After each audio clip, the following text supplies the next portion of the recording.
Ayun po mga kapatid, magandang umaga po sa inyong lahat at narito naman po ako upang muling magbabalik at may ihahatid na mga panibagong mensahe. Ayan, ako po humingi ng tawad sa inyo sapagkat mga ilang araw din ako hindi nakapag-post ng mga video about sa pagre-reading. Gawa ng busy ako, ang dami kong ginawa, panggagamot sa online, kalimitan talaga panggagamot sa online at sa ritual ang focus ko ng mga nakaraang araw. Kaya hindi ko basta-basta makakapag mahabol yung pagpo-post ng mga vlog ko sa pagre-reading, kaya babawi ako sa inyo.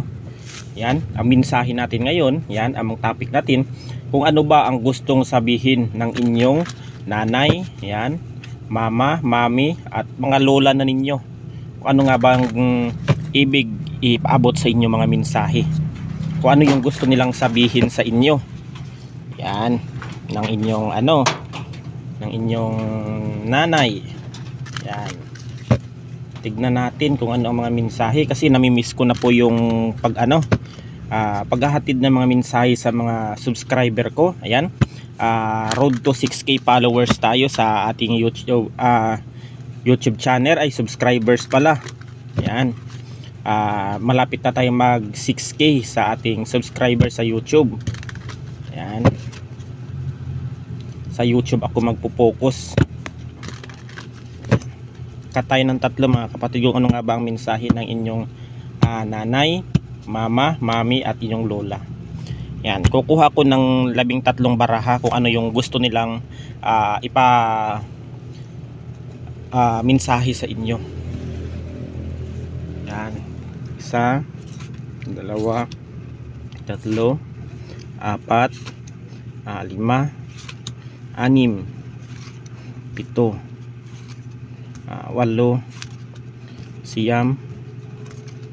8, 9, 10, 11, 12, 13 baraha. Yan, ano nga ba mga mensahe nila sa inyo na hindi nila masabi-sabi? Siyempre, ang mga nanay talaga ay parang mapaglihim yan ng kanilang mga problema. Kaya minsan kung may mga problema ang nanay ninyo, huwag kayong mahiyang sabihin sa kanila kung ano yung mga problema nila. Baka may maitulong kayo sa kanila. Yan, unang-una mga kapatid, ito marriage. Yan, marriage. Ang mensahe ng iyong nanay sa inyo, yan, na masaya sila yan sa mga collective, na masaya sila na nagkaroon kayo ng partner na maayos na pagsasama ng inyong asawa, maayos na pamilya, at maganda ang inyong relasyon ng bawat isa. Ito yung sa makaka-resonate po mga kapatid. Gusto ng nanay mo, o di kaya pinapasabi nila sa iyo na nagpapasalamat siya sa inyo at sa ating Panginoon na ikaw ay nakatagpo ng mabait na asawa, o responsibilidad na ama, o responsibilidad na ina dito sa marriage. Masayang masaya siya na gusto niyang masabi na ingatan ninyo ang inyong relasyon at iwasan ninyo ang anumang tukso dito sa atin mga kapatid. Iwasan ninyo, dahil para hindi masira ang inyong relasyon o magkopol. Yan yung yung gusto niyang sabihin sa inyo, na proud siya na nakatagpo kayo ng matinong asawa. Yan, conflict.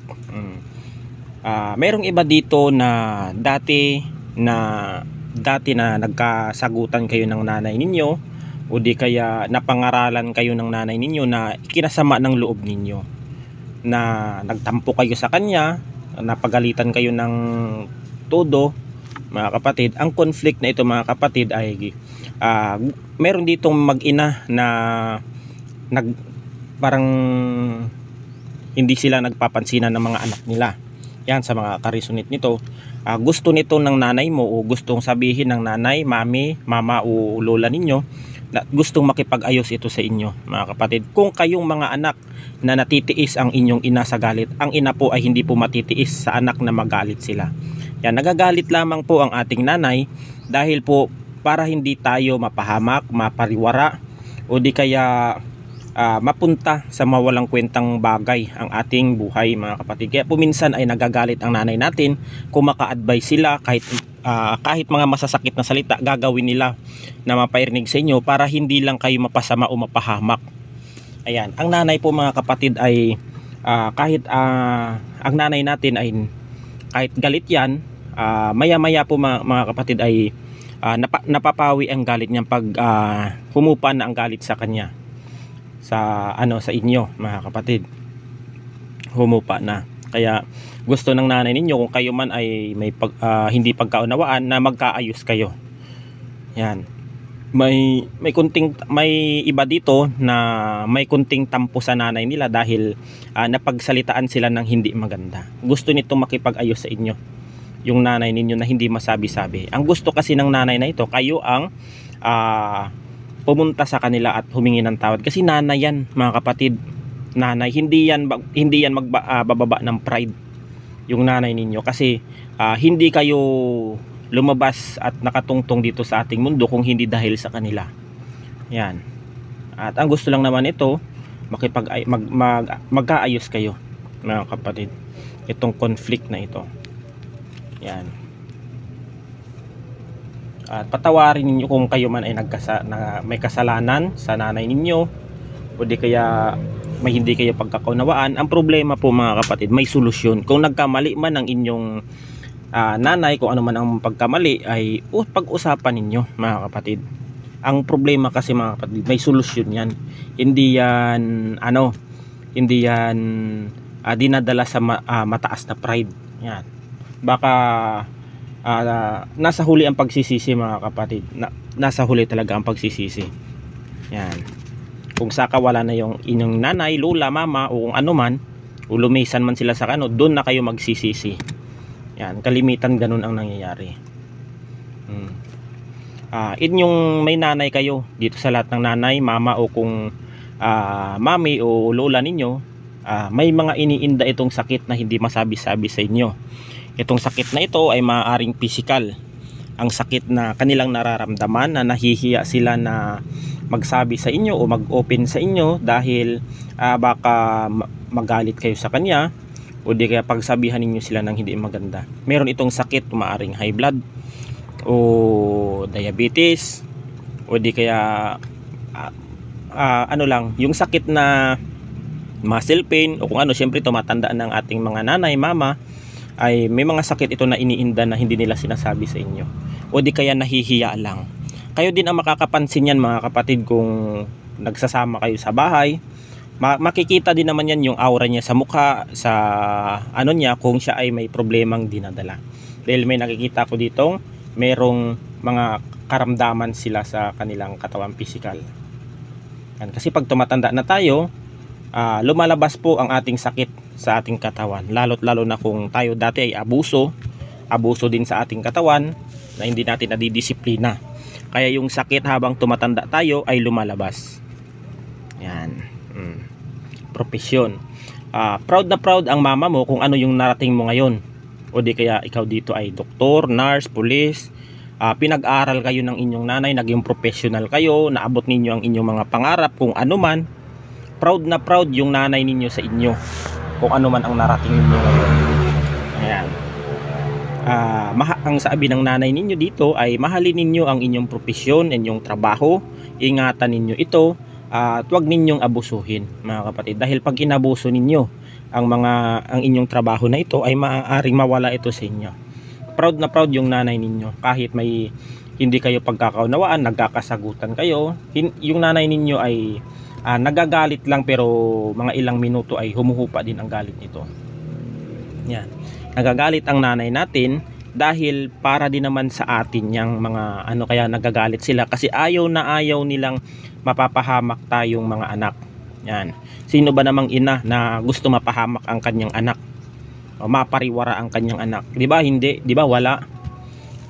Yan, kaya minsan kung naging masama man sila sa inyo, hindi ninyo kasi naiintindihan yung bagay-bagay o sitwasyon ng mga ganyan. Malalaman din ninyo yan balang araw na maging nanay din kayo. Yan. Kasi yung iba dito may mga binata pa lang, dalaga o kung ano man, di pa nila nararanasan ang buhay ng nanay, na maging isang nanay. Kaya nagagalit sila. Pero pag once na maging nanay sila, doon na nila mararanasan yan. Kasi dadaan din sila dyan sa pagiging nanay. Yan. Yan ang ano dyan. Kaya wag tayong magtanim ng galit sa nanay natin. Dahil kung hindi dahil sa kanila, di natin makikita ang napakaganda ng ating mundo. Yan. Maganda ang ating mundo, mga kapatid. Tao lang talaga ang magulo. Tao lang talaga. Yan. May mga kahilingan yung nanay ninyo na para sa inyo, mga kapatid, tulad ng magandang ang kahilingan ng nanay ninyo na maging maayos ang inyong kalusugan, malayo sa sakit. Yan yung mga kahilingan niya, na magkaroon kayo ng stable na financial kung kayo man ay may mga pamilya na. Walang ibang hiniling ang inyong nanay dito, kundi mabigyan kayo ng magandang kinabukasan. Mayroon na ditong naging professional na sila. May iba ditong nanay na naging mabuti sa mga anak nila. Pero mayroon din ako nakakita dito na mayroong suwail din na mga anak sa nanay nila. Kaya dapat mahalin ninyo ang inyong nanay, dahil yan po ang kayamanan natin, ang magulang natin, mga kapatid. Kung maganda ang trato o pagpapalaki ng ating nanay sa atin, wag ninyong abusuhin, mga kapatid. Bagkus yan po dapat ay mahalin at pasalamatan. Kung ano man ang narating ninyo ngayon, dahil po yan sa kanila. Yan, may ibang mga anak na naging professional na, pinaaral, pinakain, sinilbihan araw-araw. Nung sila hindi na nila naaalala. Yan ang dito, mga kapatid. Kaya dapat mahalin natin ang ating nanay, dahil yan po ay ang ating kayamanan, ang ating magulang. Yan, kung maganda ang trato ng inyong nanay sa inyo, suklian po ninyo ng pagmamahal. Yan. Kaya minsan kasi may mga nanay din na wala. Kaya minsan nagtatampo ang mga anak. May mga nanay din na makasarili. Kasi nga inuuna nila ang kanilang kapakanan, ang sariling kaligayahan. Kaya minsan hindi natin masisisi ang mga anak din natin minsan na nagtatampo din sa kanila. Yan. Pero pag kayo ay may nanay na the best na nanay na sumusuporta, tumutulong para mapaayos ang inyong buhay, pinagpala kayo ng Panginoon, mga kapatid. Dahil yan po ay bihira lang po kayo makakakita ng ganyang nanay na supportive sa inyo. Yan. Live and learn. Ang live and learn nito, mga kapatid, ay ang maganda dito, kung ano man ang mga payo ng nanay ninyo sa inyo, advice, kung ano yung mga naitulong ng nanay ninyo sa inyo, itatak po ninyo sa inyong isip yan, dahil ang mga payong iyan ay para po yan sa inyo. Hindi naman magpapayo ang isang nanay na ikapapahamak ng anak. Kung ano yung mga magagandang na ituturo o na ipapayo ng nanay ninyo sa inyo, ay ninyo, mga kapatid, gawin po ninyong aral iyon, at gamitin ninyo sa mabuti. Yan ang mga itinuro na mga magagandang itinuro ng inyong nanay sa inyo. Yan.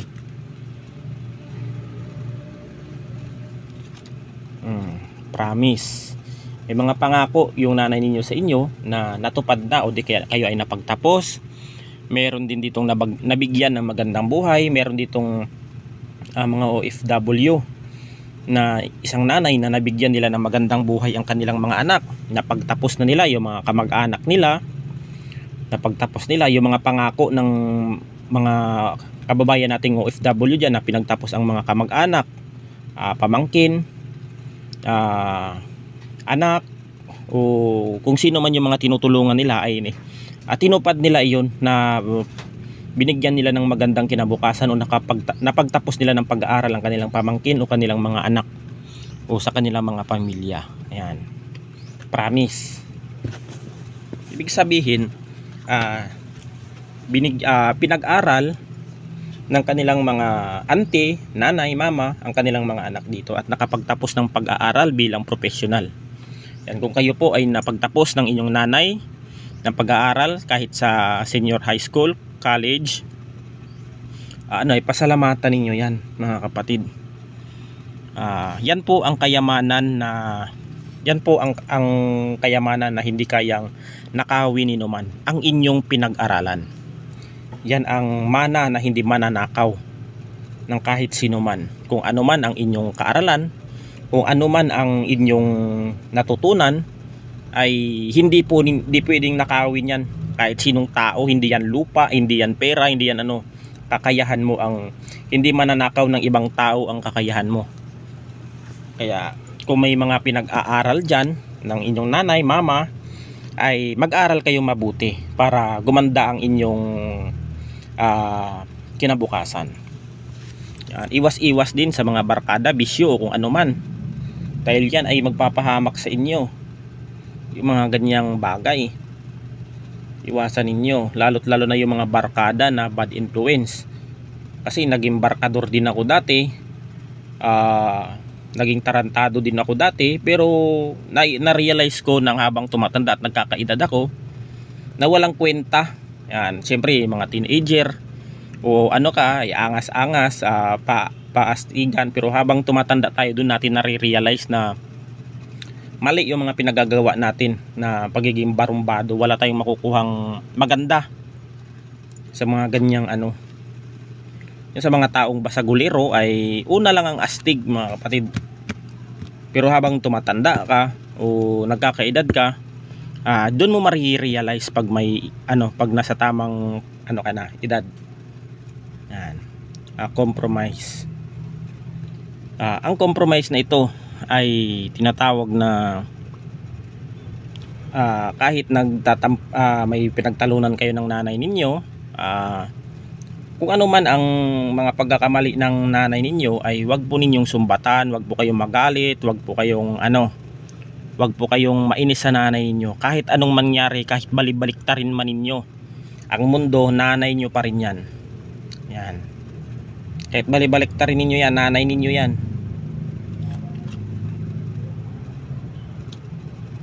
Mga kapatid, iwasan ninyo ang pagtatalo, pagsasagot-sagot sa magulang, at kalabanin ninyo ang inyong nanay. Napakalaking kalapastangan yan sa ating Panginoon, sa totoo lang. Yan. Pero pag wala naman sa lugar yung yung sinasabi ng nanay, pwede mo namang mag-explain. Yan. Pero wag mo namang pagsalitaan ng pangit, kasi hindi maganda yon. Hindi maganda.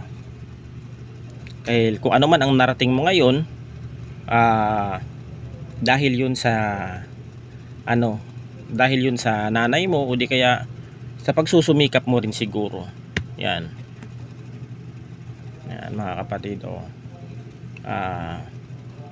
meron ditong may matatanggap na regalo sa kanyang nanay.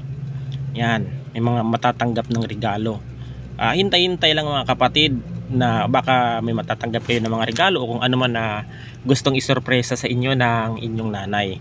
At saka sa mga anak dyan, parang gustong humingi ng regalo ang inyong nanay sa inyo, pero hindi niya masabi-sabi kasi nahihiya na siya.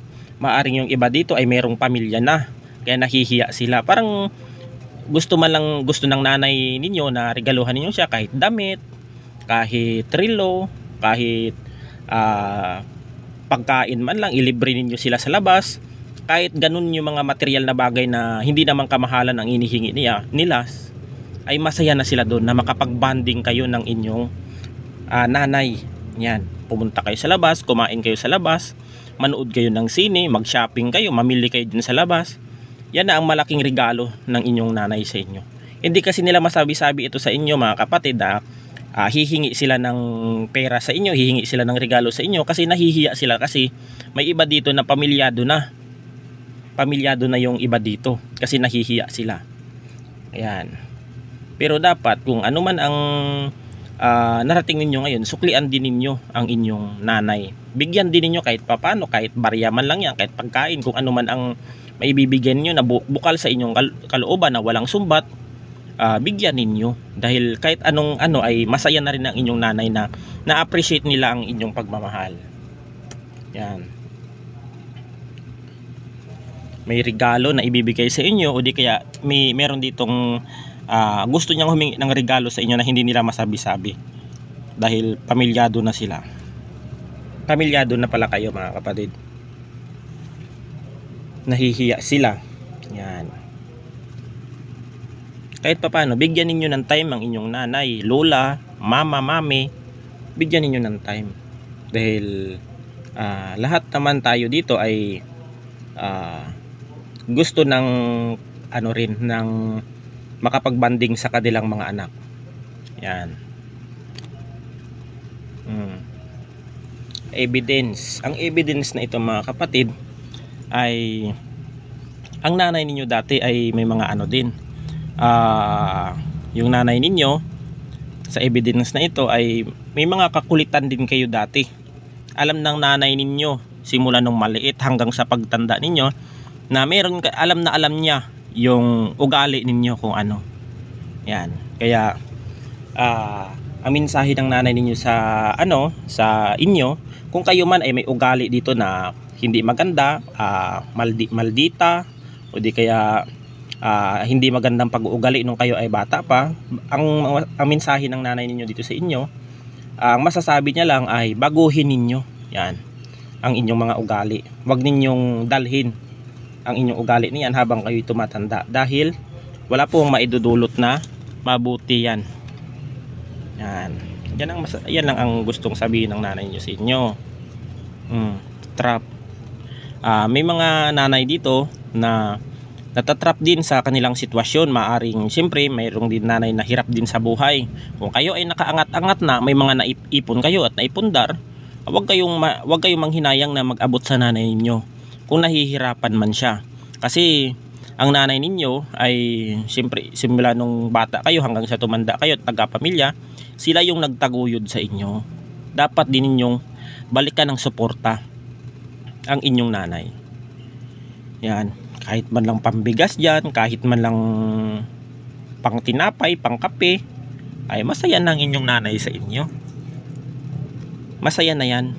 Kontento ang nanay natin kung ano yung ibinigay. Kasi kung hindi kontento yung ganyan, ay ibang ugali na yan. Yung kung ano lang ibibigay ninyo, parang ano pa sila, parang nanghihikay pa, eh pangit yun. Commitment. Ayaw na ayaw nung nakikita ng nanay mo na hinihila kayo pababa ng inyong pamilya, ng inyong ng mga tao sa paligid ninyo. Ayaw na ayaw niya nakikitang ina-underestimate ka ng ibang tao. Ayaw na ayaw niya nakitang ginagawan ka ng hindi maganda ng mga tao sa inyong paligid. Ayaw na ayaw niya nakikitang hinihila ka pababa ng mga taong walang ambag sa buhay mo. Yan ang mensahe niya. Readiness. Ang mensahe ng nanay mo na ito, kung ano man ang darating na hamon sa iyong buhay ay paghandaan mo, mga kapatid. Dahil ang lahat ng naranasan nila, kung anang bata pa, ay mararanasan mo rin kung kayo ay magkakapamilya na. Mararanasan mo rin kung kayo ay magiging nanay na o tatay. Kaya paghandaan ninyo ang buhay na ganyan pag kayo ay nagkapamilya. Yan ang mensahe ng inyong nanay o gustong sabihin nila sa inyo. Ayan po, mga kapatid, at hanggang dito na lang, at God bless us all. Ingat po tayo palagi.